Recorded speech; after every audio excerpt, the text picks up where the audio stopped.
السلام علیکم دوستو، آج کی کہانی کا نام ہے آج میرا روزہ ہے۔ امی کو رمضان کی تیاریاں کرتے دیکھ کر کرن نے کہا، ماما میں بھی کل روزہ رکھوں گی۔ ٹھیک ہے، تم روزہ ضرور رکھنا کیونکہ اس سال سے تم پر روزے فرض ہو گئے ہیں، لیکن پہلے میں تمہیں روزے کے بارے میں سمجھاؤں گی کہ روزہ کیا ہوتا ہے۔ امی نماز کے لیے اس کو بلانے اس کے کمرے میں گئی تو وہ سونے کی تیاری کر رہی تھی۔ امی نے کہا، وضو کر کے نماز کے لیے آ جاؤ، نماز پڑھتے ہیں۔ اس پر کرن فوراً بولی، ابھی تو میں بہت تھکی ہوئی ہوں، تھوڑا سا سو لوں۔ امی نے کہا، نماز پڑھنا تو ویسے بھی ضروری ہے اور پھر تم تو روزے میں ہو، یہ تو غلط بات ہے کہ ایک فرض پورا کرو تو دوسرا چھوڑ دو، چلو جلدی سے نماز کے لیے آ جاؤ۔ اس پر وہ برا سا منہ بنا کر بولی، امی آپ تو ایک بات کے پیچھے ہی پڑ جاتی ہیں۔ اس پر امی کو بہت غصہ آیا لیکن ضبط کر گئی اور کرن کو جائے نماز پر آنے کا کہا۔ کرن نے جیسے تیسے نماز ختم کی اور پھر جا کر اپنے کمرے میں لیٹ گئی۔ تھوڑی دیر بعد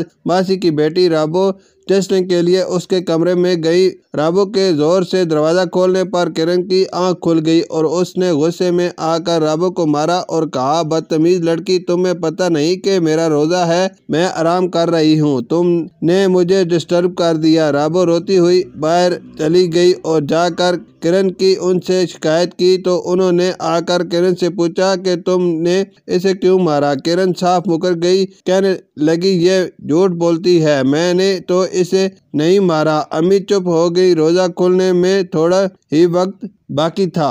جب کرن روزہ کھول چکی اور کھانے پینے سے فارغ ہو چکی تو امی اسے لے کر کمرے میں آ گئی اور کہا، آج تمہارا روزہ تھا؟ جی امی، آج میرا روزہ تھا، کرن نے بڑے فخر سے کہا۔ امی نے کہا، بالکل نہیں۔ اسی پر کرن حیران ہو کر بولی، میں سحر سے لے کر افطار تک بھوکی رہی ہوں۔ امی نے کہا، تم نے بالکل صحیح کہا، تم صرف بھوکی اور پیاسی رہی ہو، تم نے روزہ نہیں رکھا۔ روزہ بھوکا پیاسا رہنے کا نام نہیں بلکہ برائیوں سے بچنے کا نام ہے۔ زبان کا بھی روزہ ہوتا ہے کہ جھوٹ نہیں بولنا، ہاتھ کا بھی روزہ ہوتا ہے کہ کسی پر ہاتھ نہیں اٹھانا، کسی کمزور کو نہیں مارنا۔ اگر روزہ رکھ کر ماں باپ سے بدتمیزی کی جائے، بہن بھائیوں کے ساتھ جھگڑا کیا جائے تو ایسے روزے کا کیا فائدہ؟ اللہ ایسے روزے کو پسند نہیں کرتا۔ روزہ اللہ نے ہماری تربیت کے لیے فرض کیا ہے تاکہ ہم اچھے انسان بنیں، برائی سے بچیں، دوسروں کی تکلیف کا احساس کریں۔